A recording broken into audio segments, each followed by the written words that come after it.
Okay. Hello, नमस्कार। समुत्कर्ष के इस ऑनलाइन प्लेटफॉर्म पर आप सभी का पुनः एक बार हार्दिक स्वागत, अभिनंदन। हम इस ऑनलाइन प्लेटफॉर्म पर RPSC first grade school lecturer के अंतर्गत जो आपके सिलेबस के अंतर्गत शैक्षणिक मैनेजमेंट, एजुकेशनल मैनेजमेंट जो टॉपिक दे रखा है उसकी नियमित कक्षाएं प्रारंभ करने जा रहे हैं। हम एमसीक्यू के साथ में उसके कंसेप्ट को बहुत अच्छे से रिवीजन करने वाले हैं, बहुत अच्छे से पढ़ने वाले हैं। तो आज की क्लास हम प्रारंभ करें कि एजुकेशन शब्द किस भाषा से निर्मित है।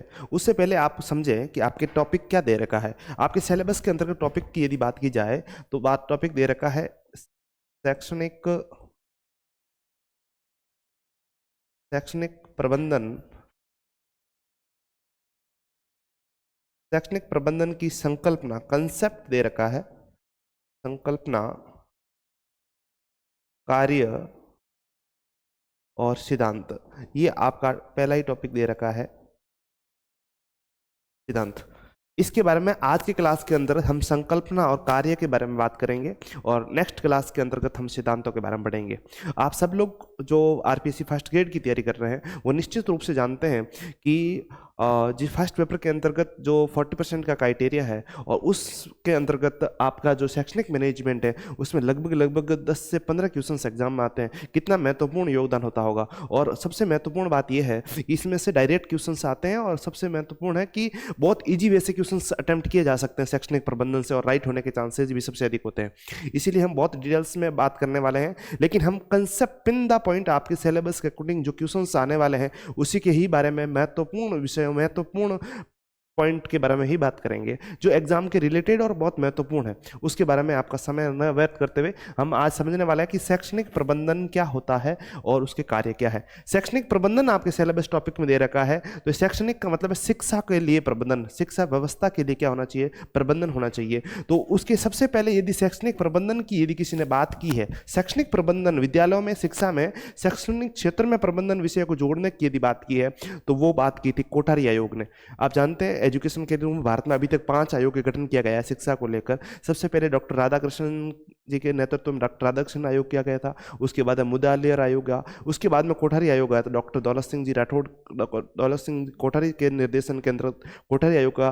कोठारी आयोग ने शैक्षणिक विद्यालयों में शैक्षणिक प्रबंधन को जोड़ने की बात की थी। उसके बाद में यशपाल समिति और हाल ही में जो नई शिक्षा नीति आई है कि एक कस्तूरी रंगन समिति, इस प्रकार से 5 ये समितियां बनी हैं। उसमें कोठारी आयोग ने कहा था कि शैक्षणिक प्रबंधन विद्यालयों में जोड़ा जाना चाहिए। दूसरा, जो कोठारी आयोग ने कहा था कि भारत का जो भविष्य है वो विद्यालय की कक्षाओं में बढ़ रहा है, विद्यालय की कक्षाओं में पढ़ रहा है, उस प्रकार से उन्होंने बात कही थी।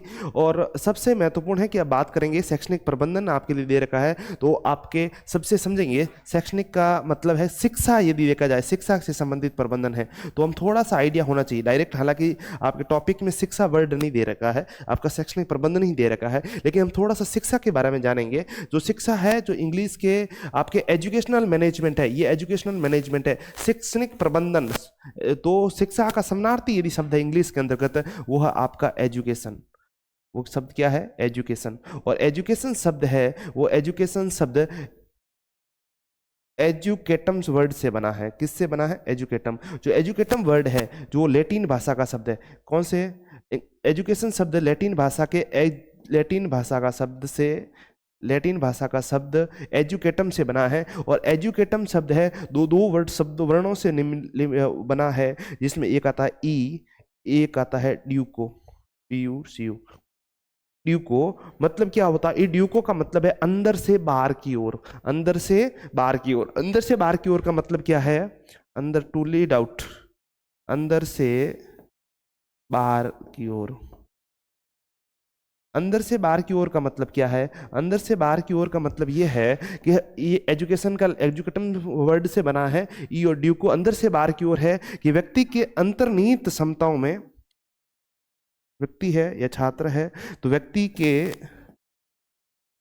हर व्यक्ति में अंतर्निहित क्षमताएं होती है। अंतर्निहित अंतर्निहित क्षमताओं क्षमताओं व योग्यताओं को, योग्यताओं का चहुमुखी विकास प्रक्रिया से है। चहुमुखी विकास प्रक्रिया, मतलब हर व्यक्ति के अंदर कुछ विशिष्ट क्षमताएं, विशिष्ट योग्यताएं छुपी होती है। उन क्षमताओं को बाहर निकालने की प्रोसेस ही क्या है? एजुकेशन है, एड्यूको प्रोसेस है। इसके साथ लैटिन शब्द और भी है एजुकेशन, जिसमें आया है एजुकेयर आता है, जिसका होता है पालन पोषण करना, टू नरिश, पालन पोषण करना। एक शब्द आता है एज्यूसेरे, का मतलब ये होता है टू लीड आउट, बाहर की ओर, अपनी क्षमताओं को बाहर निकालना, अपने क्षमताओं को बाहर निकालना, ये एजुकेशन का शब्द मतलब होता है। दूसरा शब्द होता है, और यदि हम शिक्षा शब्द है, हिंदी ट्रांसलेशन देखा जाए, हम हिंदी देखते हैं, ये शरणार्थी, अंग्रेजी का शरणार्थी एजुकेशन होता है, हिंदी में हम शिक्षा देखते हैं। शिक्षा शब्द है वो आपके संस्कृत शब्द से बना है। यदि मैं शिक्षा शब्द की यदि बात करूं, शिक्षा शब्द का शरणार्थी शब्द, शिक्षा शब्द है वो आपके संस्कृत भाषा में, संस्कृत भाषा के अंतर्गत सिक्स धातु से बना है। किससे बना है? सिक्स धातु से बना है, और जिसका अर्थ होता है प्रकाशित करना। क्या करना?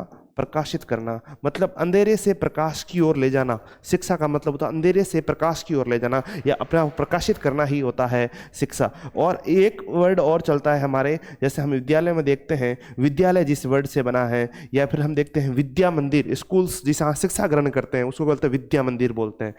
बोलते नहीं बोलते? राजकीय विद्या मंदिर है, आदर्श विद्या मंदिर है, सरस्वती विद्या मंदिर है, बालाजी विद्या मंदिर है, और अनेक नामों से साथ में विद्या मंदिर जोड़ते हैं। एक शिक्षा का मतलब सामनार्थी विद्या भी होता है, जो विद धातु से बना होता है। तो किससे बना है? विद धातु, संस्कृत शब्द है। विद का मतलब होता है जानना। विद का मतलब क्या होता है? जानना या ज्ञान प्राप्त करना। क्या होता है? ज्ञान प्राप्त करना।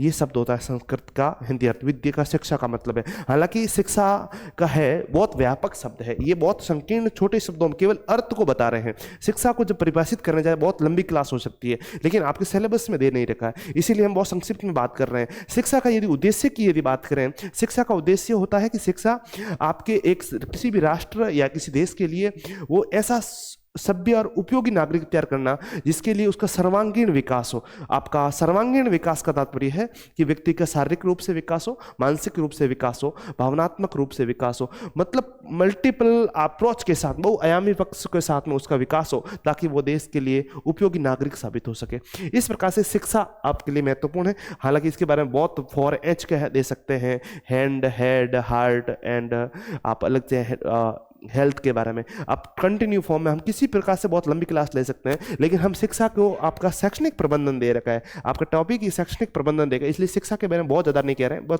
आप अर्थ समझ गए होंगे शिक्षा का वास्तविक अर्थ होता है। दूसरा शब्द होता है एक मैनेजमेंट करना। शिक्षा के लिए मैंने शैक्षणिक प्रबंधन मतलब शिक्षा के लिए प्रबंधन करना। तो प्रबंधन का क्या तात्पर्य है? प्रबंधन का तात्पर्य है कि हम प्रबंधन के बारे में यदि आप समझना चाहें, प्रबंधन क्या होता है, यदि हम प्रबंधन की बात करें, प्रबंधन क्या है? प्रबंधन का मतलब है मैनेजमेंट करना। क्या होता? मैनेजमेंट, जो इंग्लिश का समानार्थी शब्द है प्रबंधन करना, मतलब सुव्यवस्थित करना।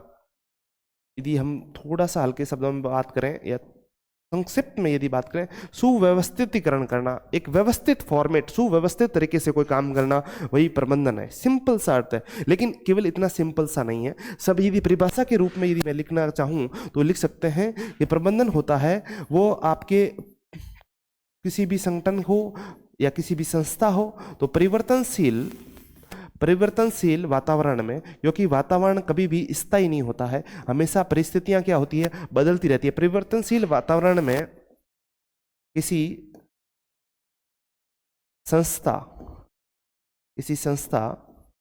या संगठन,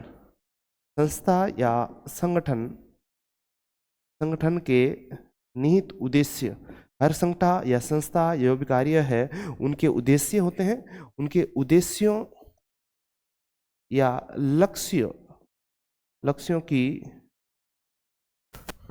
पूर्ति के लिए, उद्देश्य की पूर्ति के लिए क्या करना?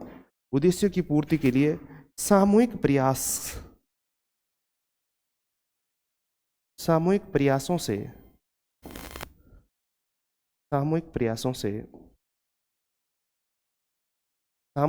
के अंतर्गत हम कह सकते हैं, जैसे नियोजन करना, पहले से प्लान करना, क्या करना? नियोजन करना, प्लानिंग करना, फिर उसका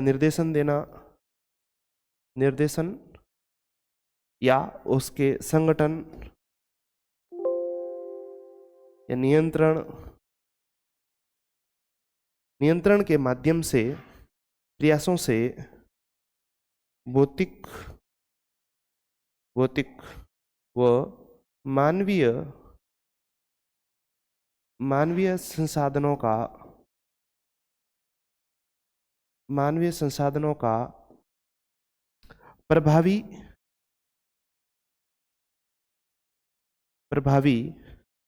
व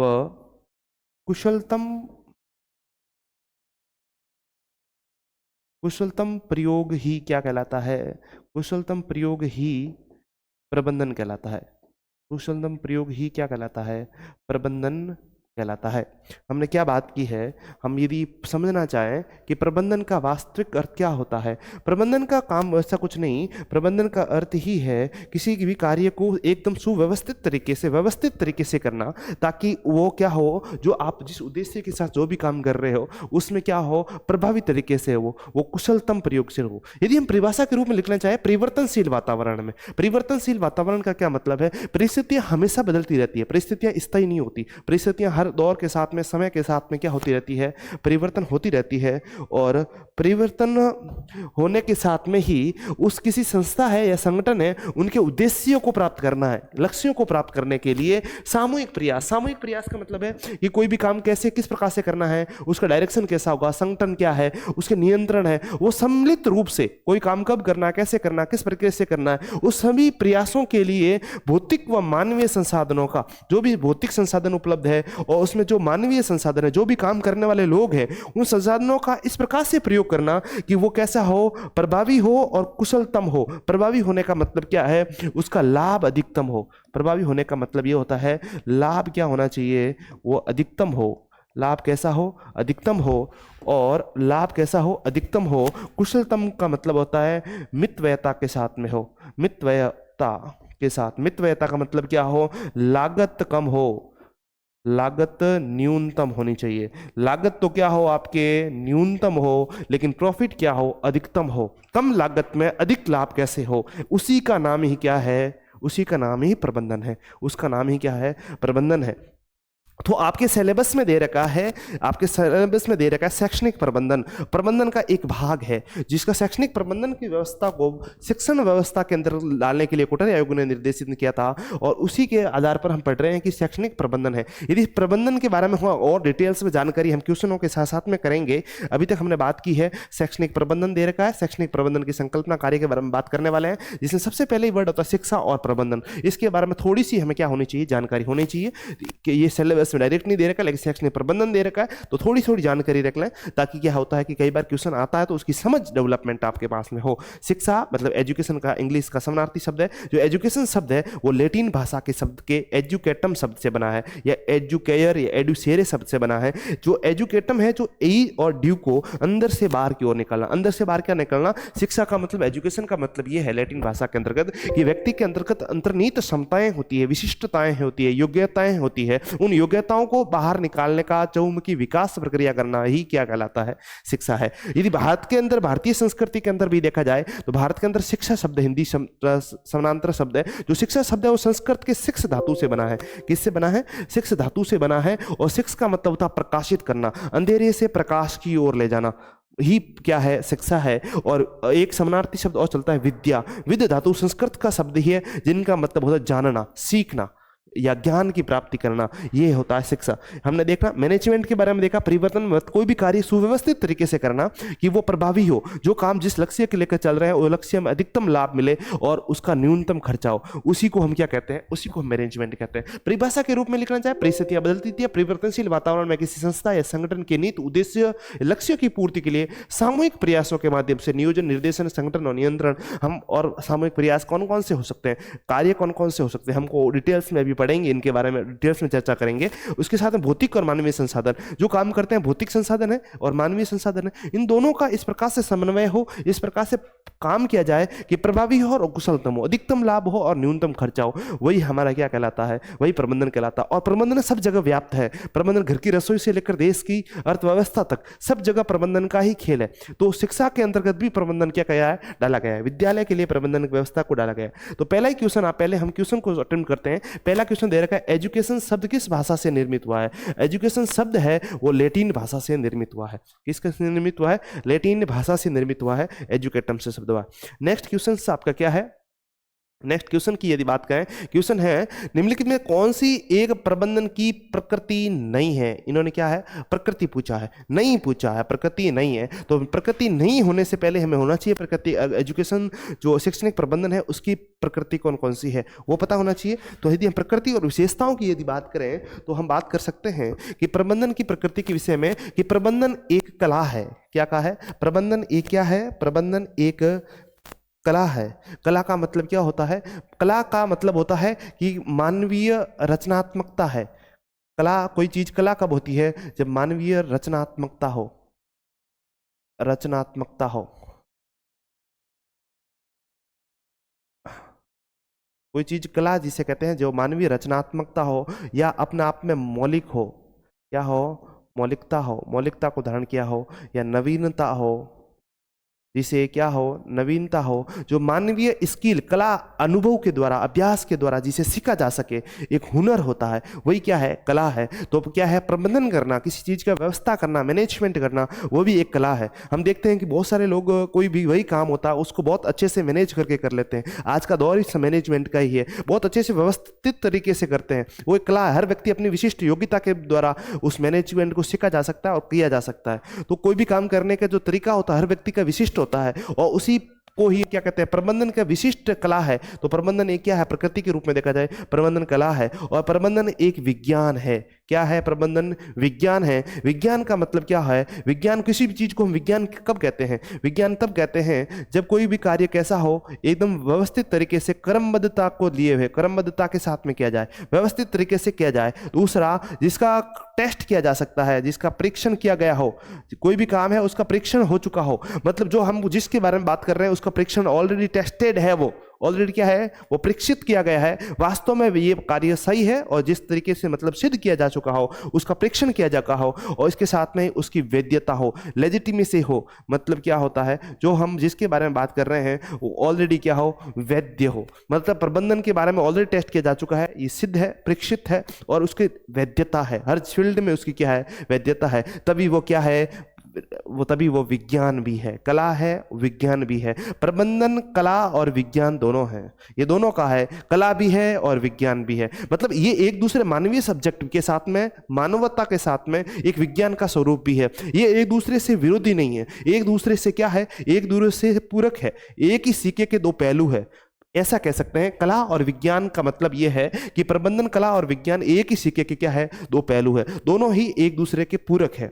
इसके साथ में ही प्रबंधन एक उद्देश्यपूर्ण प्रक्रिया है, मतलब टारगेटेड प्रोसेस है, एक उद्देश्य है, उद्देश्य की पूर्ति के लिए प्रबंधन चाहिए, उसका मैनेजमेंट चाहिए, वो क्या है? वो प्रबंधन है, उद्देश्य है। उद्देश्य के साथ में ही उसका परिणामोन्मुखी है, रिजल्ट ओरिएंटेड है। हम बात करेंगे प्रबंधन बहुआयामी प्रक्रिया है। प्रबंधन एक पक्ष नहीं है, केवल भौतिक पक्ष नहीं है, मानवीय पक्ष भी है, वित्तीय पक्ष भी है, परिचालन कैसा करना वो पक्ष भी है, मतलब कार्यों का प्रबंधन, भौतिक व्यवस्थाओं का प्रबंधन, परिचालन का प्रबंधन, इस प्रकार से बहुआयामी प्रोसेस है, एक पक्ष नहीं है प्रबंधन का। इसके साथ में पीटर डरकर मोद के अनुसार प्रबंधन किसी भी संस्थान या संगठन का जीवन रक्त है, लाइफ ब्लड है।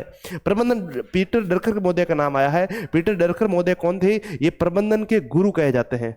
प्रबंधन के गुरु यदि किसी को कहा जाता है उसे पीटर डरकर मोदे को कहा जाता है। पीटर डरकर मोदे ने कहा कि प्रबंधन है किसी भी संस्था, किसी भी संगठन के लिए वो क्या है? लाइफ ब्लड का काम करता है। जिस प्रकार शरीर में खून का काम क्या है, उसी प्रकार किसी भी संगठन के लिए प्रबंधन उसका काम करता है। प्रबंधन सर्वव्यापी, सर्वकालिक, सार्वभौमिक और सामूहिक प्रक्रिया है। बहुत शानदार। प्रबंधन सभी जगह व्याप्त है। मैंने कहा था अभी कि प्रबंधन घर की रसोई से लेकर देश की संसद तक सब जगह प्रबंधन है। किसी भी कार्य के लिए जाओ, किसी भी फील्ड में जाओ, सब जगह मैनेजमेंट है, सर्वव्यापी है। इसके साथ में सर्वकालिक है, सभी कालखंड में, एक निश्चित समय के लिए नहीं, आपके भूत में, भविष्य में, वर्तमान में, आप किसी भी टाइम पीरियड में जाओ, सतत प्रक्रिया है, मतलब एक गतिशील प्रक्रिया है, सभी समय के लिए ही क्या है? ये सर्वकालिक है और सार्वभौमिक है, सभी जगह वह है, और सामूहिक प्रयास है। सामूहिक का मतलब है किसी एक व्यक्ति का ही मैनेजमेंट नहीं, सभी जो भी कार्य कर रहे हैं वो सभी लोगों के लिए सामूहिक प्रयास का ही क्या है? है, प्रबंधन है। तो ये महत्वपूर्ण संबंधन प्रक्रिया है। इसके साथ में ही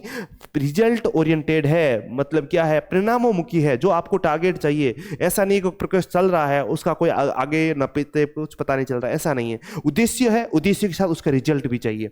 इस प्रकार से कह सकते हैं ये ओरिएंटेड, रिजल्ट ओरिएंटेड, लक्ष्य उन्मुखी है और आपके रिजल्ट ओरिएंटेड प्रक्रिया है। प्रबंधन का अभिप्राय दूसरे व्यक्तियों से कार्य करवाना है। प्रबंधन का मतलब क्या है? पीटर ड्रकर महोदय ने कहा था, प्रबंधन और कुछ नहीं होता, प्रबंधन लोगों से काम करवाने की एक कला है। लोगों से आप कैसे काम करवाते हैं, बस यही जान लो, वही क्या है, मैनेजमेंट है। उसको किस प्रकार से काम करवाना है, वो क्या करवाता है, और काम जिस और वो कार्य काम करवाने का विज्ञान है, कला के साथ में विज्ञान भी है। तो कार्य कराने का तरीका क्या होना चाहिए? व्यवस्थित है और अनुशासनात्मक होता है। ये कार्य बहुत व्यवस्थित तरीके से, अनुशासनात्मक तरीके से काम करवाने की कला है, विज्ञान है। वही क्या है? वही प्रबंधन है। और प्रबंधन संगठन के अधीनस्थ कार्मिकों को निर्देशन, हर किसी संगठन है उसमें उच्चस्थ अधिकारी होते हैं, अधीनस्थ अधिकारी होते हैं, अधीनस्थ से नीचे स्टाफिंग होता है, स्टाफिंग से कर्मचारी होते हैं। उनकी एक प्रक्रिया होती है, एक अधीनस्थ, एक पिरामिड के रूप में कार्य कार्मिकों का एक लेवल होता है, स्तर होता है, अलग अलग विभाग स्तर होता है, उसमें डायरेक्शन होता है, नेतृत्व होता है, लीडरशिप क्वालिटी होती है। लीडर्स के माध्यम से उसके समन्वय किया जाता है, सभी लोगों के बीच में आपस में कोऑर्डिनेशन हो, उसका निर्देशन आदेश देने के लिए एक लीडरशिप क्वालिटी हो। आगे ले जाकर लक्ष्योन्मुखी कार्य करने के लिए क्या होना चाहिए? लीडरशिप क्वालिटी होती है, लीडरशिप चाहिए, निर्देशन चाहिए, और उसके साथ में प्रबंधन, प्रभावी नेतृत्व और प्रेरणा, मोटिवेशन होना चाहिए।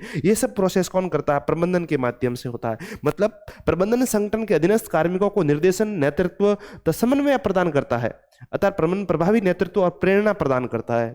प्रबंधन मैनेजमेंट है, सभी लोगों का जो भी काम करते हैं, मैंने कहा सभी कार्मिकों, मानवीय जो संसाधन, मानवीय लोग जो काम करते हैं, उसके मध्य में क्या होना चाहिए? भौतिक, मानवीय और वित्तीय जो संबंध है, उसके समन्वय, कोऑर्डिनेशन, उसका मैनेजमेंट ही क्या है? प्रबंधन है। प्रबंधन एक निरंतर चलने वाली गतिशील एवं परिवर्तनशील प्रक्रिया है। गतिशील कैसे?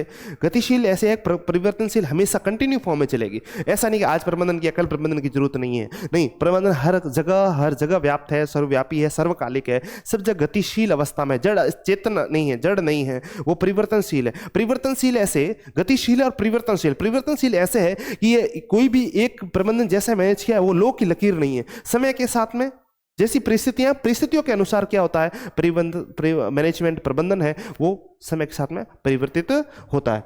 और उसके साथ में ही अर्थशास्त्री जोसेफ सुपिंटर हुए, उन्होंने प्रबंधन को वर्दी का इंजन कहा है। प्रबंधन को क्या कहा है? प्रबंधन को वर्दी का इंजन कहा है, ग्रोथ ऑफ इंजन। किसी भी संगठन के लिए जो इंजन है, वो इंजन का रूप कौन करता है? प्रबंधन करता है।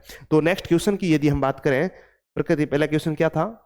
क्वेश्चन ये था कि निम्नलिखित में से प्रबंधन की प्रकृति नहीं है। हमने प्रबंधन की प्रकृति के बारे में, उसकी विशेषताओं के बारे में बहुत अच्छे से समझ लिया है, तो अब हम क्वेश्चन को अटेम्प्ट कर पाएंगे। ये क्वेश्चन दे रखा, प्रबंधन एक कला है, निश्चित रूप से प्रबंधन कला है। प्रबंधन एक भौतिक विज्ञान है, भौतिक विज्ञान है, लेकिन भौतिक विज्ञान, फिजिक्स नहीं है, विज्ञान है।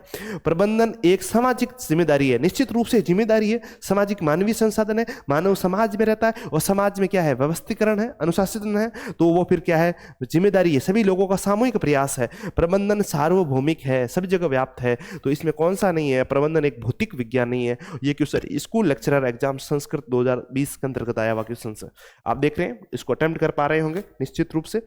नेक्स्ट क्वेश्चन की यदि हम बात करें, नेक्स्ट क्वेश्चन है, निम्नलिखित में से कौन सी प्रबंधन की प्रकृति नहीं है? वही क्वेश्चन आया, वो एचएम के एग्जाम्स 2021 में वापस क्वेश्चन पूछा, रिपीट क्वेश्चन भी आते हैं, घूम के आता है, वही सेम ऑप्शन भी दे रखा है। पहले ऑप्शन दे दिया यहाँ पर, प्रबंधन भौतिक विज्ञान है, तो ये ऑप्शन आपका क्या हो जाएगा? गलत हो जाएगा। मानव संसाधनों द्वारा क्रियान्वयन सार्वभौमिक प्रक्रिया है, प्रबंधन एक कला है, प्रबंधन सामाजिक प्रक्रिया है, कौन सा नहीं है? तो ए ऑप्शन आपका हो जाएगा। नेक्स्ट क्वेश्चन क्या है? नेक्स्ट क्वेश्चन की यदि बात करें, यहां का प्रबंधन पोस्ट कॉर्ब सूत्र निम्नलिखित में से किसने दिया है? देखो यहां पर आया है पोस्ट कॉर्ब सूत्र। यदि हम प्रबंधन के कार्यों की यदि हम बात करें, प्रबंधन के कार्यों की यदि बात करें, तो एक आपके हुए हैं लुथर गुलिक महोदय, लुथर गुलिक, ये शैक्षणिक प्रबंधन के जनक कहा जाता है। लुथर गुलिक कौन वे? लुथर गुलिक है, इन्हें शैक्षणिक प्रबंधन के जनक कहा जाता है। शैक्षणिक प्रबंधन के जनक कहा जाता है। शैक्षणिक प्रबंधन के जनक किसे कहा जाता है? लूथर गुलिक महोदय को शैक्षणिक प्रबंधन के जनक कहा जाता है। उन्होंने 1900 उर्विक महोदय ने और गुलिक महोदय ने 1937 के अंतर्गत एक बुक्स लिखी थी। बुक्स का नाम था general and papers on administration of management, ऐसा करके कुछ इन्होंने एक बुक्स लिखी थी। एक बार के लिए मैं देख लेता हूं उसको कि उन्होंने क्या बुक लिखी है।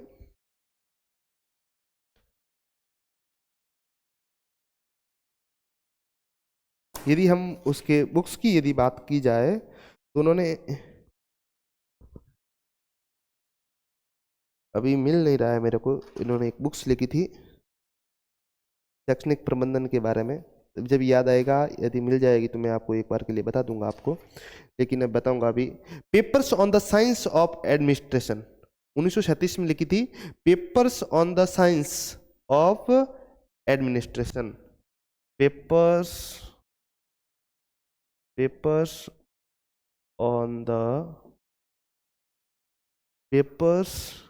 On the science of administration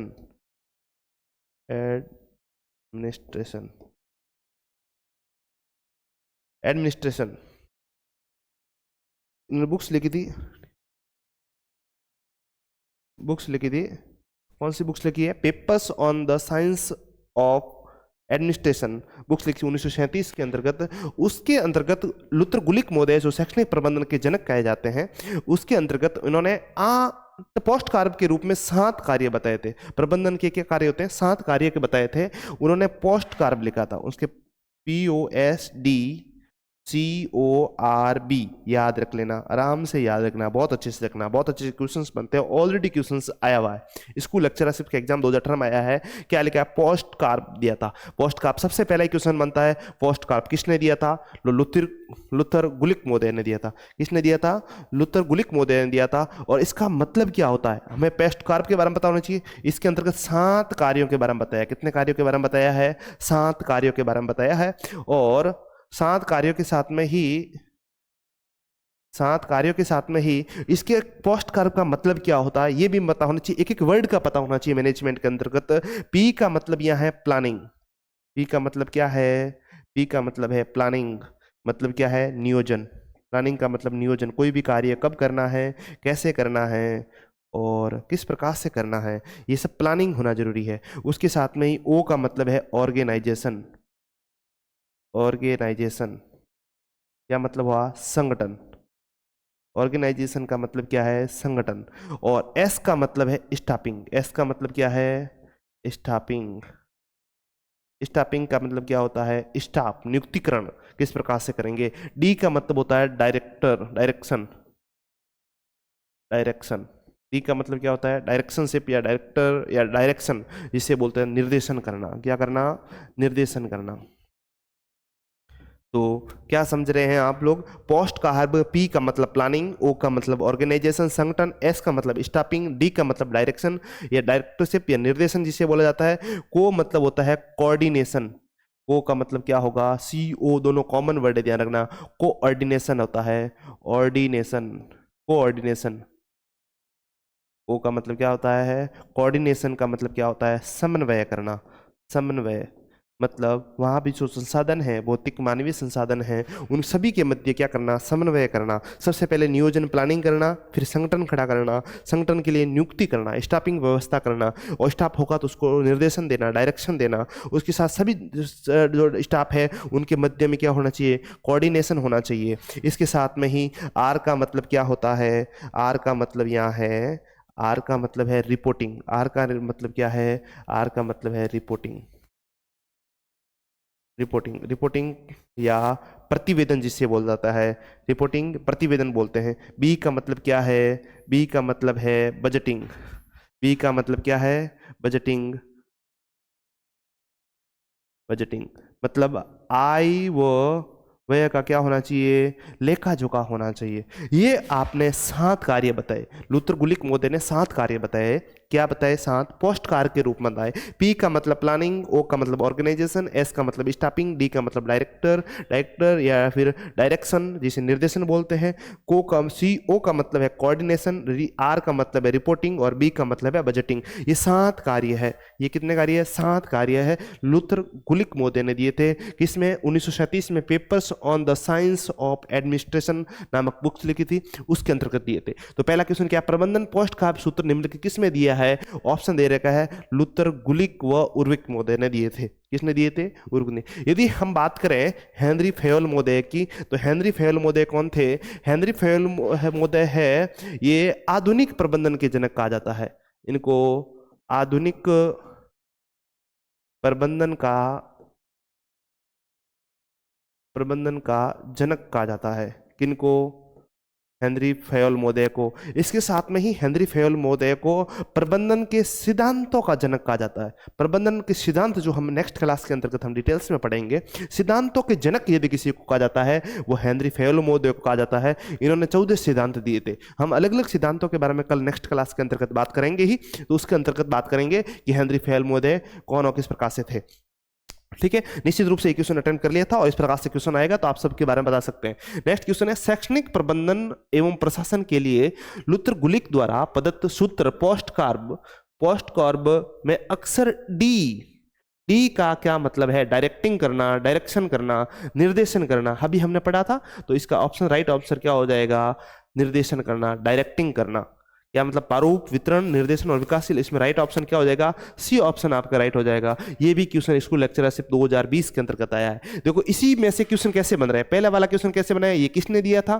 फिर उसके अलग नाम दे रखे हैं पोस्ट कार्ब के नामों में से एक वर्ड उठाया और एक वर्ड के आपको क्या पूछ लिया? उसका अर्थ पूछ लिया। तो नेक्स्ट टाइम हो सकता है पी का पूछ ले, ओ का पूछ ले, एस का पूछ ले, सीओ का पूछ ले, आर का पूछ ले, बी का पूछ ले, या फिर ऐसे ना करके डायरेक्ट आपको पूछ ले कितने कार्य दिए थे, वो भी पूछ सकता है। और नेक्स्ट टाइम ये हो सकता है कि उसके बारे में क्या पूछ ले? बुक्स का नाम ही पूछ ले। Papers on the science of administration कब आई थी? 1936 आई। तो हम पूरे डिटेल्स में इस संबंधित जो क्वेश्चन आया उसके संबंधित कौन कौन से क्वेश्चन नेक्स्ट आपका तैयार हो सकता है, उसके बारे में भी हम चर्चा कर रहे हैं। नेक्स्ट क्वेश्चन है निम्नलिखित में से कौन सा हेनरी फेयोल द्वारा दिए गए प्रबंधन के कार्यों को समाहित नहीं है? तो हमें पहले पता होना चाहिए हेनरी फेयोल महोदय ने प्रबंधन के संबंधित कौन कौन से कार्य दिए। हमने लूथर गुलिक महोदय के बारे में हमने बात कर ली, उन्होंने 7 कार्य दिए थे, पोस्ट कार्ब के रूप में दिए थे। किस में दिया था? कि हम papers on the administration, papers उसमें बुक्स जो पेपर्स ऑफ क्या नाम था बुक्स का नाम था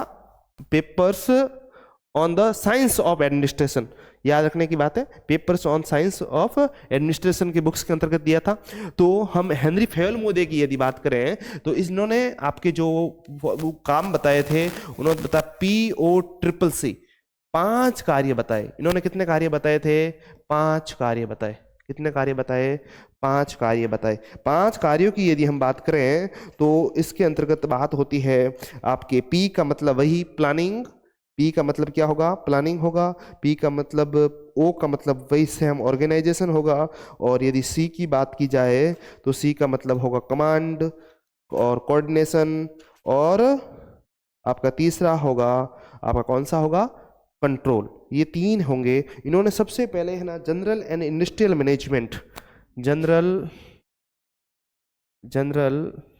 एंड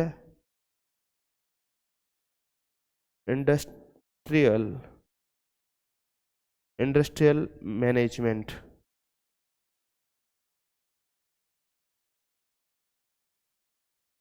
इंडस्ट्रियल मैनेजमेंट नामक एक बुक्स लिखी थी। जनरल एंड इंडस्ट्रियल मैनेजमेंट नामक 1916 में फ्रेंच में लिखी थी, 1916 के अंतर्गत फ्रेंच भाषा में।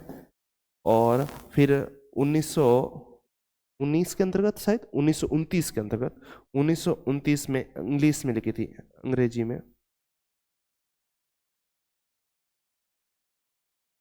इंग्लिश में ट्रांसलेशन किया था। उसका नाम किया था जनरल एंड इंडस्ट्रियल मैनेजमेंट। उन्हें आपके औद्योगिक क्षेत्र में किस प्रकार से प्रबंधन होना चाहिए उसके बारे में उन्होंने बात की थी। उसके अंतर्गत उन्होंने 5 काम बताए। कितने बताए थे? 5। उन्होंने 5 बताए थे। क्या कौन कौन से काम बताए? प्रबंधन के 5 कार्य बताए थे। 5 कार्य बहुत महत्वपूर्ण हैं। तो पी का मतलब वही प्लानिंग करना, नियोजन करना, वो बात जो पोस्ट कॉप में दी थी, प्लानिंग करना। ओ का मतलब होता है ऑर्गेनाइजेशन, जिसे संगठन बोला जाता है, संगठन। ये दोनों आपके उसमें भी था, इसमें भी है। और सी का मतलब होता है कमांड करना, COMMAND, कमांड। कमांड का मतलब होता है आदेश, क्या करना, आदेश करना या निर्देश करना, निर्देश करना, कमांड के रूप में उन्होंने बात की थी। सी का मतलब यहाँ कोऑर्डिनेशन, वही है समन्वय, कोऑर्डिनेशन। सी का मतलब होता है कोऑर्डिनेशन, कोऑर्डिनेशन। और सी का मतलब यहाँ है कंट्रोल, मतलब आप केवल काम कर रहे हो, उसके साथ में कमांड कर रहे हो, उसके साथ में कंट्रोल यानी नियंत्रण भी होना क्या है, प्रबंधन के लिए जरूरी है, नियंत्रण भी जरूरी है। तो उन्होंने 5 काम कौन से बताए? पी प्लानिंग, PO CCC किसने बताए थे? हेनरी फ्योल महोदय ने बताए थे 1916 में फ्रेंच भाषा में। उसका 1929 इंग्लिश में translation, general and industrial management उसने पेपर्स पब्लिश किया था, उसके अंतर्गत उन्होंने बताया है PO CCC। पी का मतलब नियोजन, ओ का ऑर्गेनाइजेशन, सी का मतलब कमांड, सी का मतलब कोऑर्डिनेशन, और फिर सी का मतलब है कंट्रोल। एक अच्छे से याद रखना, तीनों नाम दे रहे, अच्छे से ध्यान रखना, ये क्वेश्चन आया हुआ क्वेश्चन है। इसके अंतर्गत पूछ लिया आपके इसमें से कौन सा कार्य नहीं है, तो नहीं है इसमें से पहले पता होना चाहिए कौन कौन से कार्य है। तो क्वेश्चन कैसे भी मिल सकता है। तो नेक्स्ट क्वेश्चन देखा, योजना बनाना, नियोजन करना, प्लानिंग करना, ये कार्य आपके अंतर्गत है। समादेश करना, समन्वय करना, तो क्या है, समादेश भी है। ऑर्गेनाइजेशन, संगठन, संगठन भी है। तो बजट निर्माण करना, ये नहीं है ऑप्शन, ये ऑप्शन आपके नहीं है। क्या नहीं है? ये नहीं है। देखो आपने यदि कंसेप्ट को नहीं पढ़ा है ना, प्रबंधन के अंतर्गत बजटिंग होता है, किसने बताया था? प्रबंधन ने, लूथर गुलिक महोदय ने बताया था कि पोस्ट कार्ड में 20 का मतलब बजटिंग ही होता है। लेकिन यह फेयोल महोदय ने बताया था कि नहीं बताया? नाम से पूछ रहा है तो आपको पता होना चाहिए, फेयोल महोदय ने नहीं कहा था, इसलिए आपको पता होना चाहिए। केवल प्रबंधन के कार्यों से काम नहीं चलेगा, जो नाम दे रखे हैं उनके बारे में, विशिष्ट विशिष्ट लोगों का कौन कौन से क्या बता रखा है, उनके बारे में पता होना चाहिए। तो पता होना चाहिए कि लूथर गुलिक महोदय ने पोस्ट कॉप दिया था जिसमें 7 काम बताए थे, और हेनरी फेयोल महोदय ने 5 काम दिए थे, PO CCC। और सबका क्या क्या मीनिंग होता है वो भी हमें क्या होना चाहिए, मालूम होना चाहिए।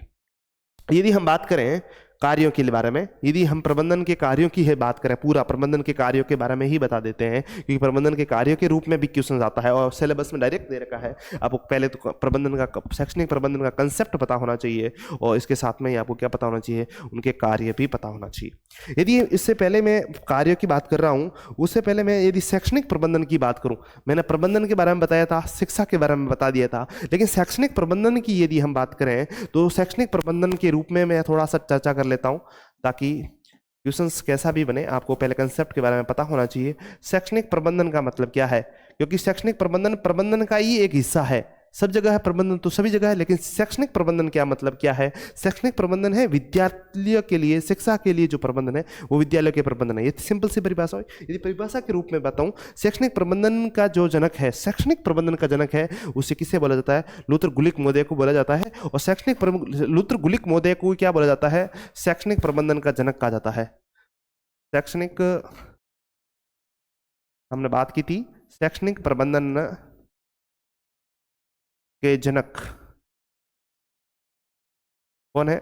लूथर गुलिक महोदय, जिनके बारे में अभी हमने बात की थी। गुलिक महोदय, उन्होंने परिभाषा, शैक्षणिक प्रबंधन की परिभाषा की बात की थी। उन्होंने कहा कि शैक्षणिक प्रबंधन है वो सत्ता का औपचारिक संगठन है। सत्ता का कैसा संगठन है? औपचारिक, औपचारिक संगठन। देखो संगठन 2 प्रकार के होते हैं, एक होता है औपचारिक संगठन, एक होता है अनौपचारिक संगठन। एक ऐसा संगठन होता है, एक औपचारिक संगठन, एक अनौपचारिक। औपचारिक का मतलब होता है जो नियम एवं कानून के माध्यम से, नियम से बंधा हुआ सिस्टम, नियम के अकॉर्डिंग, कानून के अकॉर्डिंग का जो कार्य करे वो औपचारिक होता है। अनौपचारिक की बात करें, जो मानवीय संबंधों के आधार पर उसका परिचालन हो, तो उसको अनौपचारिक संगठन कहते हैं। तो सब शिक्षा कैसा संगठन, कैसा संगठन है? शैक्षणिक संगठन कैसा होता है? तो वो होता है सत्ता का औपचारिक संगठन है, औपचारिक संगठन है जिसका विभागीय जिसका विभागीय कार्यों का क्रमबद्ध क्रमबद्ध तरीके से क्या होना चाहिए, क्रमबद्ध विभाजीकरण होना चाहिए, क्रमबद्ध विभाजीकरण, क्रमबद्ध विभाजन, क्रमबद्ध विभाजन तथा परिभाषीकरण।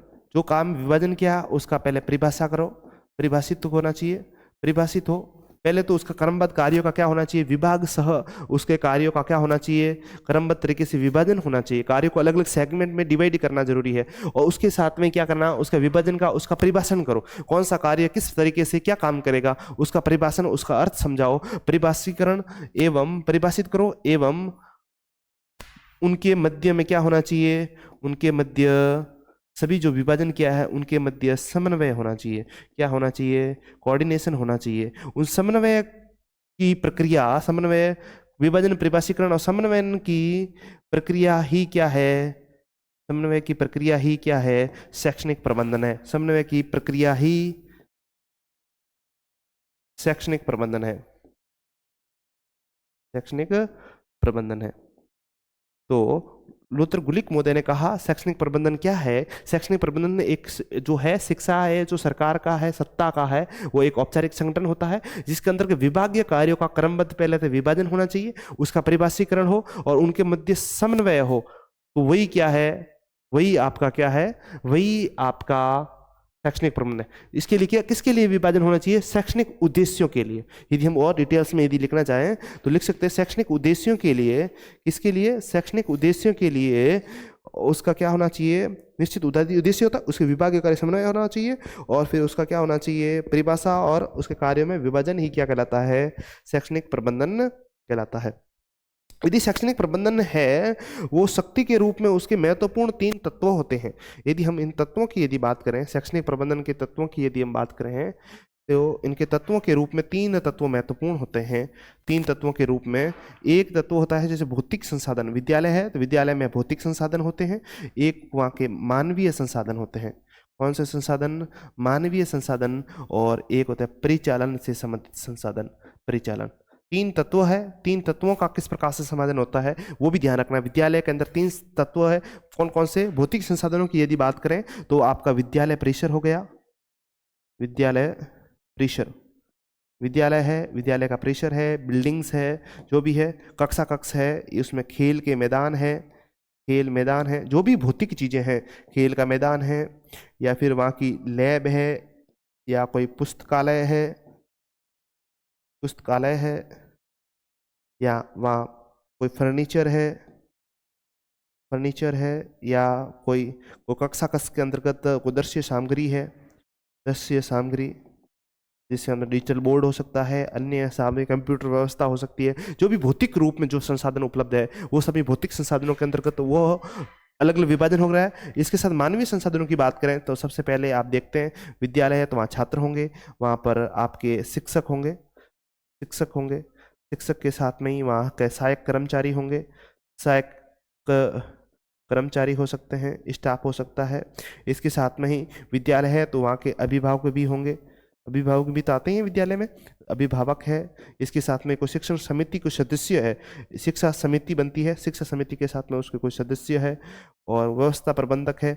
तो वो सब मानवीय संसाधन के रूप में है। प्रधान प्रिंसिपल स्टाफ पूरा हो गया, या फिर कोई आपके उच्चस्थ अधिकारी है वो भी मानवीय संबंधों के रूप में है। परिचालन का मतलब है वित्तीय व्यवस्था कैसे होगी, वित्तीय व्यवस्था के लिए वह आप हो सकता है विद्यालय के अंदर फीस हो, फीस के साथ में या फीस नहीं है तो अनुदान आता होगा, कहीं से अनुदान आता हो, या फिर सरकारी के कोष से पेमेंट आता हो, किसकी पैसा तो चाहिए, व्यवस्था होनी चाहिए, तो ये कोष हो, या कोई फिर कोई डोनेशन दे रहा हो, आपको दान दे रहा हो विद्यालय के अंतर्गत, तो व्यवस्था हो। किस प्रकार से उन सभी का अलग अलग सेगमेंट है, अलग अलग परिभाषा है, कौन सा किस प्रकार से होता है, उन सभी के मध्य समन्वय जो है वो उसके तीनों का जो सेगमेंट है, भौतिक मानवीय संसाधनों के तीनों का परिचालन है वो एक सिद्धांतों के हिसाब से चलता है। किसके हिसाब से चलता है, वो चलता है आपके सिद्धांतों के हिसाब से। किसके हिसाब से, तीनों के लिए संबंध होता है, उन तीनों के मध्य में जो प्रक्रिया होती है वो सिद्धांतों से परिचालन होता है, क्योंकि नियम होते हैं, विद्यालय है उसके सिद्धांत होते हैं, सिद्धांतों के साथ में ही उनका क्या होता है, व्यवस्था होती है। सिद्धांतों के रूप में कैसे, उसका निश्चित समय काल है,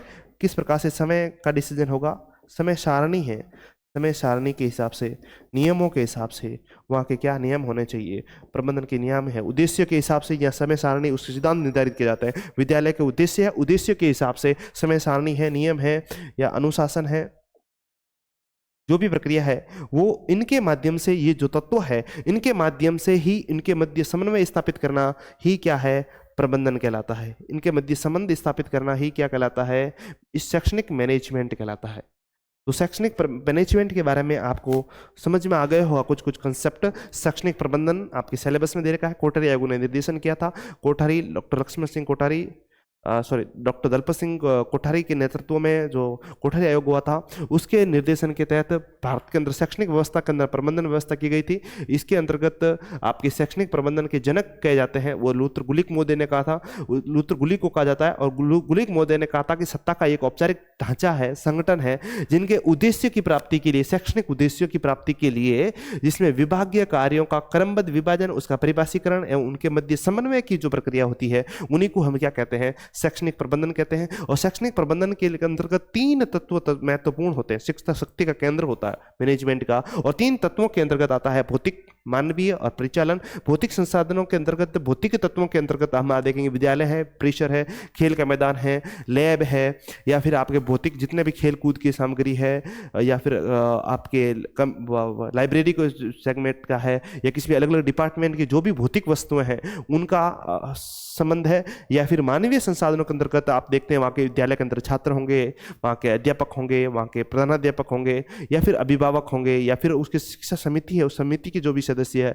वो होंगे, या उच्च या पर्यवेक्षण का अधिकारी आता है वो, उसका सभी का जो मानवीय क्षेत्रों से संबंध होता है। और परिचालन के अंतर्गत जो उसका पैसा का लेन देन होता है, किस प्रकार से उसके पैसे आते हैं, फीस हो, अनुदान हो, कोष हो, कोई दान हो, उन सभी के बीच में संबंध होता है, समन्वय होता है। वो सिद्धांतों को लेकर होता है, जो उद्देश्य के हिसाब से, शिक्षा के अंदर जो उद्देश्य है उसके हिसाब से उसमें समय सारणी है, नियम है, अनुशासन है, किस प्रकार से उसका चलना है प्रोसेस, उन सभी के मध्य में क्या हो, सभी का एक तो पहले विभाजन अलग अलग हो, विभाजन के साथ में ही वो एक प्रक्रिया के रूप में उसका परिभाषीकरण हो, उसका समन्वय हो। समन्वय की प्रक्रिया को ही हम क्या बोलते हैं, एजुकेशनल मैनेजमेंट बोलते हैं। जिससे क्या होता है, शिक्षा के उद्देश्य की जो प्राप्ति है वो प्रभावी तरीके से प्राप्त हो, क्या हो, प्रभावी तरीके से हो और न्यूनतम लागत में हो। ये हमारा क्या उद्देश्य रहेगा, शैक्षणिक प्रबंधन का क्या होता है, उद्देश्य होता है। तो आप उसको अच्छे से समझ गए होंगे। हमने शैक्षणिक प्रबंधन के साथ में ही कार्यों के बारे में बात की थी। कार्यों के बारे में यदि बात करें, ये तो आपने शैक्षणिक प्रबंधन के बारे में समझा। शैक्षणिक प्रबंधन के यदि हम, या प्रबंधन के कार्यों के रूप में हम देखें तो प्रबंधन के कार्य क्या होंगे। प्रबंधन के कार्यों के रूप में सबसे पहले हमने बताया था, लूथर गुलिक महोदय ने पोस्ट कार्ब दिया था। क्या दिया था, POSTCORB। बार बार आपको याद हो जाना चाहिए, क्लास में साथ साथ में याद हो जाना चाहिए। क्या दिया था, पोस्ट कॉर्ब 7 कार्य किसने दिए थे, आपने लूथर गुलिक महोदय ने दिए थे। इसके साथ में ही हेनरी फेवल महोदय ने कितने काम दिए थे, 5 काम दिए। POCCC किसने दिया था, अपने हेनरी फेवल महोदय ने, जो आधुनिक प्रबंधन के जनक हैं। उन्होंने सौद सिद्धांत भी दिए, उनके बारे में डिटेल्स में बात करेंगे। वो इसमें अंतर्गत इसका अलग अलग वर्ड भी बताना चाहिए। पी का मतलब दोनों जगह क्या है, पी का मतलब है प्लानिंग, पी का मतलब क्या है, नियोजन। ओ का दोनों जगह क्या मतलब है, ऑर्गेनाइजेशन, ऑर्गेनाइजेशन का मतलब क्या है, संगठन। क्या मतलब हुआ, संगठन। इसके साथ में एस का मतलब क्या है, स्टाफिंग करना। स्टाफिंग करना का क्या मतलब है, नियुक्ति करना, स्टाफिंग करना। जो सदस्य है स्टाफिंग भी चाहिए, स्टाफिंग करना। और डी का मतलब क्या है, डायरेक्टरशिप या डायरेक्शन, जिसे बोलते हैं निर्देशन, डायरेक्टिंग करना या निर्देशन करना, ये प्रबंधन का कार्य होता है। इसके साथ में सीईओ का मतलब क्या होता है, कोऑर्डिनेशन करना, समन्वय करना, कोऑर्डिनेटिंग करना। क्या करना, कोऑर्डिनेटिंग करना, समन्वय करना। क्या देर का, क्या ये रहा, कोऑर्डिनेशन करना, समन्वय करना प्रबंधन का कार्य है। इसके साथ में रिपोर्टिंग करना, प्रतिवेदित करना, प्रतिवेदन करना, रिपोर्टिंग करना आपका है। क्या मतलब हुआ है, क्या दे रखा है, क्या इसमें मतलब लिखो, प्रतिवेदन करना, रिपोर्टिंग करना। क्या कार्य होता है, प्रतिवेदन, रिपोर्टिंग करना। इसके साथ में बजटिंग करना, जो भी आय आ रहा है, आय लोगों का क्या होना चाहिए, लेखा जोखा का होना चाहिए। इसका मतलब बजटिंग करना भी क्या है, प्रबंधन का ही कार्य है। इसके साथ में ही क्या है, कमांड, आदेश देना, कमांड करना, निर्देश देना, आदेश, कमांड, कमांड भी प्रबंधन का हिस्सा है। और कोऑर्डिनेशन, कोऑर्डिनेशन का वही जो सीईओ है, कोऑर्डिनेशन का मतलब क्या हुआ, समन्वय करना। और यहाँ पर रहता है सी का मतलब कंट्रोल करना, क्या करना, नियंत्रण करना भी है। इसके अलावा भी प्रबंधन के कार्य कौन कौन से होते हैं, प्रबंधन के कार्य होते हैं कम्युनिकेशन होना। प्रबंधन के कम्युनिकेशन, अच्छा सा कम्युनिकेशन यदि नहीं होगा, यदि कम्युनिकेशन स्किल नहीं होगी तो आपका अच्छे से क्या नहीं हो पाएगा, आपका अच्छे से नहीं हो पाएगा, आपका समन्वय यदि नहीं होगा तो प्रबंधन मैनेजमेंट कैसे होगा। ऊपर नेतृत्व आदेश दिया जा रहा है, आदेश का जो आदेश दिया जा रहा है वो नीचे स्तर पर जो व्यक्ति काम कर रहा है उस तक यदि वो आपका जो आदेश है वो सुचारू रूप से यदि पहुंचेगा नहीं तो फिर वो कार्य प्रबंधन क्या होगा, व्यवस्थित तरीके से नहीं होगा। तो सबसे जरूरी है कि आपका संप्रेषण होना चाहिए, इसके साथ में इंटीग्रेशन, आपका सामूहिककरण होना चाहिए, एक साथ में कार्य लगे, एक अलग डिपार्टमेंट अलग तरीके से एक साथ समन्वय के साथ में, कोऑर्डिनेशन के साथ में, इंटीग्रेशन के साथ में कार्य होना चाहिए। और इंटीग्रेशन किसका, संप्रेषण, जो आदेश है उसका भी इंटीग्रेशन होना चाहिए, जो आदेश दिया जा रहा है उसका इंटीग्रेशन हो, जो निर्देश दिया जा रहा है उसका इंटीग्रेशन हो, जो कार्य किया जाए कोई अलग अलग लोगों में किस प्रकार से कार्य हो, अलग अलग तरीके से नहीं, जो एक सेगमेंट में एक तरीके से डायरेक्शन हो, सभी के लिए कॉमन हो, एक ही तरीके से क्या हो, उसका एजेंडा एक तरीके से होना चाहिए, ताकि वो क्या हो, इंटीग्रेशन हो, तभी वो उसका प्रबंधन का व्यवस्थित तरीके से। उसमें इनोवेशन होना चाहिए, नवाचार होना जरूरी है, उसका पर्यवेक्षण भी है, मॉनिटरिंग होना जरूरी है। प्रबंधन के लिए सबसे जरूरी तत्वों में के रूप में आता है मॉनिटरिंग करना, पर्यवेक्षण करना बहुत जरूरी है। पर्यवेक्षण नहीं होगा तो उसका मूल्यांकन भी होना चाहिए, क्या का काम होना चाहिए, मूल्यांकन। और प्रणाली पर क्या होना चाहिए, नियंत्रण प्रणाली भी होनी चाहिए। और सबसे मैं तो यदि प्लानिंग कर रहे हो उसका डिसीजन होना चाहिए, क्या होना चाहिए, निर्णय होना चाहिए, डिसीजन मेकिंग होना चाहिए। और प्रबंधन का आपको निर्णय होता है, प्रबंधन का भविष्य कहा जाता है। किसी भी प्रबंधन के अंतर्गत प्रबंधन का भविष्य, प्रबंधन का भविष्य किसे कहा जाता है, प्रबंधन का भविष्य डिसीजन को कहा जाता है। किसको कहा जाता है, डिसीजन मेकिंग। निर्णय, आप योजना बना लेते हो, अच्छी योजना बना लेते हो, लेकिन उसका निर्णय कैसे लेते हो, निर्णय लेना ही महत्वपूर्ण है। इसीलिए किसी भी योजना कार्य का प्रबंधन कैसा होगा उस निर्णय पर निर्भर करता है। ये सब कार्य है वो प्रबंधन के कार्य है। इसे आप समझ गए होंगे, प्रबंधन क्या होता है, प्रबंधन के कार्य कौन कौन से है, प्रबंधन की प्रकृति क्या है, ये सब हमने बहुत डिटेल्स में समझा। निश्चित रूप से आपको समझ में आ रहा होगा। यदि ये क्लास आपको अच्छी लग रही है, आपके लिए बहुत महत्वपूर्ण हो रही है, तो निश्चित रूप से इस प्रकार से हम बहुत अच्छी अच्छी क्लासें लेकर आने वाले हैं। आरपीएससी फर्स्ट ग्रेड के लिए बहुत सभी कंप्लीट कोर्स करवाया जाएगा और बहुत अच्छे से करवाया जाएगा। एमसीक्यू के माध्यम से अभ्यास करवाया जाएगा और उससे पूरा कंसेप्ट क्लियर करवाया जाएगा। यदि आपको पसंद आ रहा है इस चैनल को सब्सक्राइब जरूर करें और इसको लाइक करें और कंटिन्यू फॉर्म में आप हमें फीडबैक दे सकते हैं, ठीक है। और नेक्स्ट क्वेश्चन की ओर हम बढ़ते हैं। और यदि हम इस चैनल को सब्सक्राइब नहीं किया तो चैनल को सब्सक्राइब जरूर कर लें। नेक्स्ट क्वेश्चन के रूप में यदि हम बात करें तो आता है, निम्नलिखित में से कौन सा कार्य शैक्षणिक प्रबंधन से संबंधित है। यह कार्य पूछा है, कार्य आपके सिलेबस में दे रखा है, कौन सा कार्य है, क्या है, विद्यालयों का संगठन, गतिविधियों की योजना बनाना। हमने बात की थी, शैक्षणिक प्रबंधन 3 तत्व होते हैं, विद्यालय संगठन ऑर्गेनाइजेशन होता है, प्रणाली तंत्र नियंत्रण करना, जो भी प्रक्रिया प्रोसेस चल रहा है उसका नियंत्रण करना, प्रोसेस करना। ये सभी कार्य क्या है, विद्यालय के ही है, शैक्षणिक प्रबंधन के ही कार्य है। विद्यालय के संगठन है उसके संबंधित कार्य है, गतिविधि जो भी प्रोसेस गतिविधि चल रही है उसका नियंत्रण करना, और प्रणाली तंत्र जो भी चल रहा है, सिस्टम चल रहा है, तंत्र है, उसका संचालन करना। ये सब कुछ कार्य शैक्षणिक प्रबंधन के अंतर्गत आते हैं। इसका डी ऑप्शन राइट हो जाएगा। नेक्स्ट, निम्नलिखित में से शैक्षिक प्रबंधन का कार्य नहीं है। क्वेश्चन, शैक्षणिक प्रबंधन से बार बार कार्य, कौन सा कार्य नहीं है। तो हमने कार्यों के बारे में पूरी डिटेल्स में पढ़ा। यदि हम कार्यों के बारे में पता है तो हम उसके कौन सा नहीं है उसको पकड़ पाएंगे। मूल्यांकन मॉनिटर करना है, आपने पढ़ा था। पर्यवेक्षण करना, मॉनिटरिंग करना भी है, कंट्रोल करना, नियंत्रण करना भी आपके क्या है, शैक्षणिक प्रबंधन का ही कार्य है। लेकिन परीक्षण करना, टेस्ट करना, किसी भी कार्य को टेस्ट करना, टेस्ट के अकॉर्डिंग करना, किसी को टेस्ट करना या उसका जांच करना, परीक्षण करना, ये शैक्षणिक प्रबंधन के अंतर्गत नहीं आता। आप मॉनिटरिंग कीजिए, उसको निर्देशित कीजिए, मूल्यांकन कीजिए, नियंत्रण कीजिए, ये सब प्रक्रिया है वो शैक्षणिक प्रबंधन का ही हिस्सा होती है। नेक्स्ट क्वेश्चन है, प्रबंधन किसी भी संस्थान या संगठन की जीवन रक्त है, लाइव ब्लड है। वो हमने प्रकृति पढ़ी थी, हम पढ़ा था। किसने कहा था, ये कहा था पीटर ड्रकर मोदर ने। पीटर ड्रकर मोदय जिसे प्रबंधन का गुरु कहते हैं। पीटर ड्रकर को क्या कहा जाता है, पीटर ड्रकर मोदय को प्रबंधन का गुरु कहते हैं, क्योंकि इन्होंने ही प्रबंधन का बहुत अच्छे से प्रचार प्रसार किया था और इसीलिए इसको प्रबंधन का गुरु कहते हैं। इन्होंने कहा था किसी भी संगठन के अंदर जीवन रक्त का काम करता है वो पीटर ड्रकर मोदय कहते हैं। पीटर ड्रकर मोदय ने प्रबंधन के बारे में कहा था, प्रबंधन और कुछ नहीं होता, प्रबंधन केवल जो है मानवीय दूसरे लोगों से किसी प्रकार से काम करवाया जा सकता है। लोगों से काम करवाने की कला है, वही क्या है, प्रबंधन है। वही क्या है, प्रबंधन है। प्रबंधन के बारे में कहा कि किसी भी संगठन के लिए वो जीवन रक्त, शरीर में जैसे खून काम करता है, ब्लड काम करता है, उसी प्रकार संगठन के अंतर्गत मैनेजमेंट काम करता है। उन्होंने ये बात कही थी। और जोसेफ सुपिंटर ने, आपको पता होगा, अभी प्रकृति पढ़ी थी, पता है, इन्होंने कहा था प्रबंधन है वो किसी भी संगठन का वर्दी इंजन है। वर्दी इंजन के रूप में उन्होंने कहा था। क्या कहा था, वर्दी इंजन होता है। और आपके हेनरी फेयोल मोदे ने हमें पढ़ा था, आधुनिक प्रबंधन के जनक कहा जाते हैं। उन्होंने सिद्धांतों के जनक भी कहते हैं। हेनरी फेयोल मोदे को प्रबंधन सिद्धांतों के जनक कहा जाता है। हम बार बार रिवीजन कर रहे हैं, वही फॉर्मेट बता रहे हैं, ताकि आपको एक ही क्लास के अंतर्गत पूरा याद हो जाए, कंसेप्ट एग्जाम में पूरा याद हो जाए, कैसे क्वेश्चन बन रहे हैं वो महत्वपूर्ण है, और आपको कंप्लीट याद हो जाए, साथ साथ में याद भी हो जाए उस फॉर्मेट में। मैक्स वेबर है, वो नौकरशाही के बारे में बताया था। नौकरशाही सिद्धांत के बारे में इन्होंने बात कही थी। इनके बारे में डिटेल्स में हम जब सिद्धांत पढ़ेंगे नेक्स्ट क्लास के अंतर्गत, उसके बारे में हम और डिटेल्स में हम पढ़ेंगे। नौकरशाही सिद्धांतों के बारे में इन्होंने बात की थी, हम पढ़ेंगे नेक्स्ट क्लास के अंतर्गत। आज की क्लास में केवल हम कंसेप्ट और कार्यों के बारे में पढ़ रहे हैं, इसीलिए ये नेक्स्ट क्वेश्चन है, शिक्षण सत्तावादी स्तर केंद्रित है। सत्तावादी, देखो पहले वर्ड दे रखा है शिक्षण, ये क्वेश्चन आया हुआ है। शिक्षण क्या होता है उसके बारे में डिटेल्स में थोड़ा बता दूं। शिक्षण होता है वो त्रिआयामी व्यवस्था होती है। शिक्षण कैसी व्यवस्था है, शिक्षण त्रिआयामी व्यवस्था है। त्रिआयाम होते हैं, त्रिआयामी व्यवस्था होती है और त्रिआयामी है। त्रिआयामी का मतलब क्या है, शिक्षण के अंदर एक शिक्षक होता है। शिक्षक की यदि परिभाषा दी जाए शिक्षण की, एक शिक्षक होता है, एक शिक्षार्थी वर्ग होता है। शिक्षार्थी एक आयाम होता है, शिक्षार्थी, शिक्षार्थी या विद्यार्थी जिसे हम बोलते हैं, छात्र जिसे हम बोलते हैं विद्यार्थी।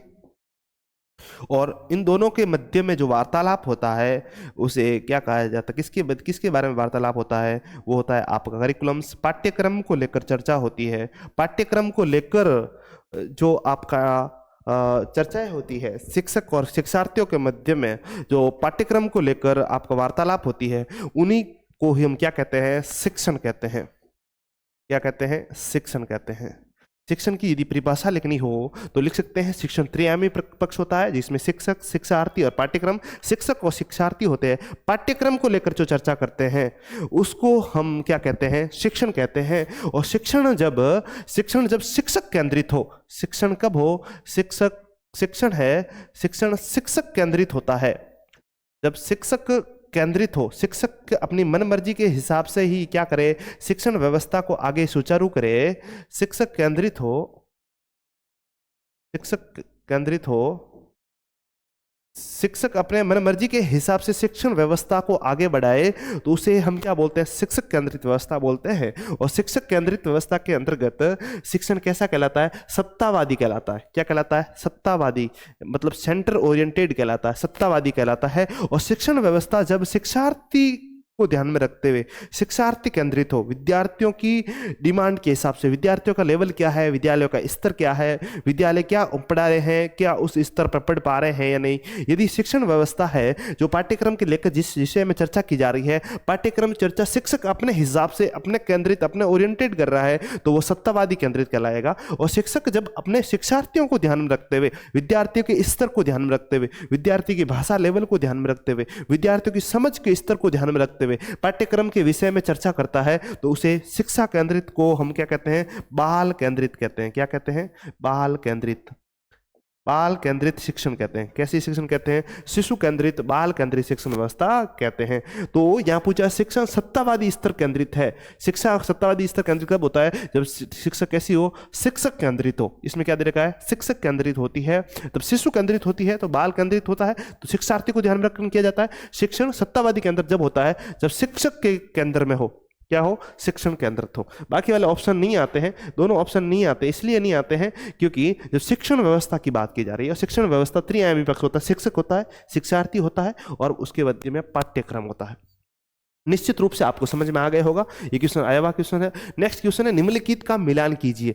मिलान किसका करना है, प्रबंधन का भविष्य। मैंने अभी बात की थी, प्रबंधन का भविष्य किसे कहा जाता है, डिसीजन को, निर्णय को हम क्या कहते हैं, प्रबंधन का भविष्य कहा जाता है। प्रबंधन का यदि हृदय की बात की जाए, प्रबंधन के नाड़ी तंत्र की बात की जाए, संगठन का मस्तिष्क की बात की जाए, मैंने कहा था संगठन का यदि मस्तिष्क है उसे मैनेजमेंट, प्रबंधन कहा जाता है। क्या कहा जाता है, प्रबंधन किसे कहा जाता है, प्रबंधन को किसी भी संगठन का मस्तिष्क कहा जाता है। और प्रबंधन का हृदय की यदि बात की जाए उसे मोटिवेशन, अभिप्रेरणा को क्या कहा जाता है, अभिप्रेरणा जो मोटिवेशन है संगठन के अंतर्गत, वो प्रबंधन का हृदय है, और नाड़ी तंत्र हाईवे है, वो संप्रेषण कौशल को कहा जाता है।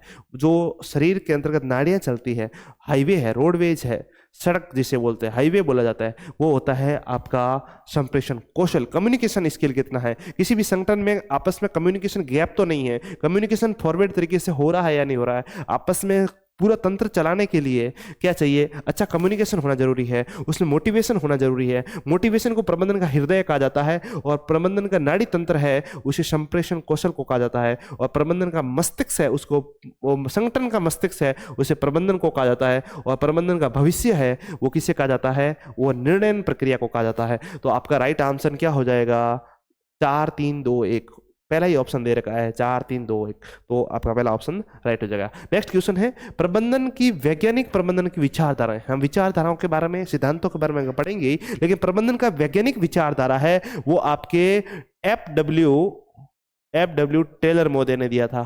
किसने दिया था, टेलर महोदय ने। वैज्ञानिक प्रबंधन के जनक यदि पूछा जाए, वैज्ञानिक प्रबंधन की विचारधारा का पूछा जाए, जनक पूछा जाए, तो टेलर महोदय थे। इन्होंने कहा था कि कोई वैज्ञानिक तरीके से, प्रबंधन एक वैज्ञानिक विषय है, किसी कार्य को क्रमबद्ध और व्यवस्थित तरीके से करना ही प्रबंधन कहलाता है। किसी भी कार्य को काम करवाना है, उद्देश्य की प्राप्ति करना है जिसमें अधिकतम लाभ हो, न्यूनतम लागत हो, उसके लिए हमें क्या करना पड़ेगा, पर कोई भी कार्य को व्यवस्थित तरीके से, क्रमबद्ध तरीके से, सुव्यवस्थित तरीके से करना होगा, वैज्ञानिक दृष्टिकोण के साथ में करना होगा, वो टेलर महोदय कहते हैं। और टेलर महोदय को वैज्ञानिक प्रबंधन विचारधारा का जनक कहा जाता है। ये बात आपको ध्यान में रखना है। और इसके लिए जो शब्द का प्रयोग है ना, वैज्ञानिक प्रबंधन का जो शब्द है, उसका शब्द का प्रयोग 1910 के अंतर्गत, वैज्ञानिक शब्द का प्रयोग यदि मैं बात करूं, वैज्ञानिक प्रबंधन के शब्द का प्रयोग है, शब्द का प्रयोग किसने किया था, शब्द का प्रयोग है वो लुई बेडोस महोदय ने किया था। लेकिन विचारधारा का जनक पूछा है, विचारधारा का जनक है वो एफ.डब्ल्यू. टेलर महोदय। ये थोड़ा सा ध्यान रखना आप, ठीक है। नेक्स्ट क्वेश्चन क्या है, निम्नलिखित में से कौन सा एक सही है, शिक्षा सही पूछा, कथन पूछा है, शिक्षा प्रबंधन अध्यापकों के उन प्रयासों की मॉनिटरिंग की वो प्रक्रिया है, मॉनिटरिंग करना, पर्यवेक्षण करने की वो प्रक्रिया है जिसके द्वारा अपने विद्यार्थियों को इस योग्य बना सके। विद्यार्थियों को कैसा बनाना है, मतलब ये उद्देश्य की बात कर रहा है। किसकी बात कर रहा है, मॉनिटरिंग भी क्या है, प्रबंधन का ही क्या है, पर्यवेक्षण भी क्या है, मॉनिटरिंग क्या है, प्रबंधन का ही हिस्सा होता है, कार्य होता है। मॉनिटरिंग के द्वारा वो प्रक्रिया है जिसका उद्देश्य क्या है, उद्देश्य की बात कर रहा है। तो मैंने आपको बताया था, किसी भी शैक्षणिक व्यवस्था, प्रबंधन का उद्देश्य क्या होता है, प्रबंधन का उद्देश्य होता है किसी भी विद्यार्थी, जो छात्र आता है, उस छात्र का सर्वांगीण विकास करना। कैसा विकास करना, सर्वांगीण विकास करना।